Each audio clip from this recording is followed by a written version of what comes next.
पक्षाच्या विश्वासाला तडा जाऊ देणार नाही निलेश लंके। राष्ट्रवादी काँग्रेस पक्ष शरदचंद्र पवार पक्षाच्या नगर दक्षिण लोकसभेसाठी निलेश लंके यांची उमेदवारी जाहीर झाल्यानंतर निलेश लंके यांनी माध्यमांना प्रतिक्रिया दिली। यावेळी बोलताना त्यांनी सांगितले की पक्षाच्या वरिष्ठ नेत्यांनी माझ्यावर विश्वास दाखवला, त्या विश्वासाला सार्थ ठरवण्याचे प्रयत्न करेन। फक्त प्रतिष्ठेसाठी नव्हे तर आपल्या अस्तित्वासाठी निवडणूक लढवणार हा एक वर्ग आहे। या मतदारसंघातील अनेक प्रश्न आजही प्रलंबित आहेत। दूध दरवाढ, शेतकऱ्यांच्या मालाला कमी हमी भाव यासारखे प्रश्न आजही येथील शेतकऱ्यांना भेडसावत आहेत। कोण काय टीका टिप्पणी करतं याकडे लक्ष न देता निवडणुकीमध्ये निवडून आल्यानंतर आपण जनतेसाठी काय करणार आहोत हे दाखवून दिलं पाहिजे।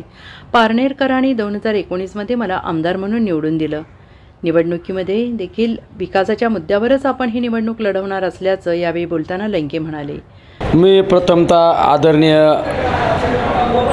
पक्षाचे नेते आदरणीय पवार साहेब, पक्षाचे प्रांताध्यक्ष जयंत पाटील साहेब यांना धन्यवाद देतो की त्यांनी जो माझ्या विश्वास टाकला आणि विश्वास टाकून मला नगर दक्षिण लोकसभा निवडणूक लढवण्याची उमेदवारी त्या ठिकाणी जाहीर केलेली आहे। त्याबद्दल राष्ट्रवादी काँग्रेस पार्टी, आदरणीय पवार साहेब असू, आदरणीय जयंत पाटील साहेब असू, आदरणीय ताई असू, या सर्व नेते मंडळींना धन्यवाद देतो आणि त्यांच्या विश्वासाला कुठं तडा जाणार नाही या निमित्ताने सांगतो। काय काय मुद्दे असणार आहेत दक्षिण लोकसभा मतदारसंघातून? सगळ्यात महत्त्वाचं, निवडणूक लढवण्यामागं एक दोन प्रकारचे कारणं असतात। एक कारण असं असतं बऱ्याच जणांचं, तो वर्ग मला बऱ्यापैकी पाहायला मिळतो, एक आपल्या फक्त प्रतिष्ठेसाठी आपल्या अस्तित्वासाठी निवडणूक लढवणारा एक वर्ग आपण पाहायला मिळतो।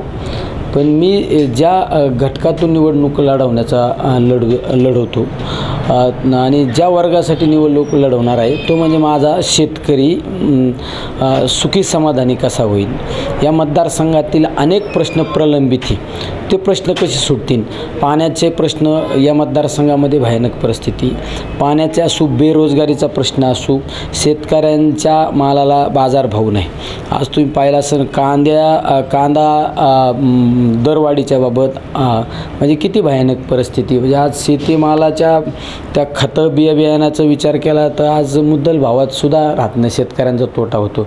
दुधाच्या बाबतीत 10 वर्षापूर्वीचे दुधाचे दर आणि आजचे दर म्हणजे ह्या सगळे मुद्दे घेऊन मी लोकसभेमध्ये मला संधी तर लोक देणारच आहे, मला एक विश्वास आहे। पण मी माझ्या पुढील 5 वर्षामध्ये या जनतेसाठी पूर्णपणे या पदाचा वापर करण्याचा प्रयत्न करीन।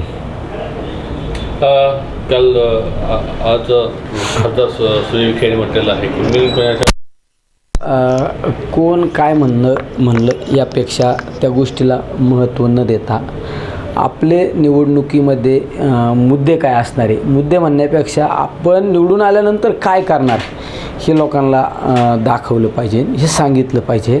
आणि आपण आपल्याला ज्या मतदारसंघामध्ये मला पारनेर नगर विधानसभा मतदारसंघामध्ये 2019ला आमदार म्हणून संधी मिळाली, त्या 5 वर्षामध्ये समाजासाठी काय काय दिलं हे तर आपण सगळ्यांसमोर आज मांडलेला आहे आरसा। त्यामुळे पुढल्या 5 वर्षामध्ये मतदारसंघामध्ये काय करणार, विकासाच्या मुद्द्यावर ही निवडणूक लढवण्याचा मी पूर्णपणे प्रयत्न करणार। Bureau report SBN Marathi, Ahmednagar.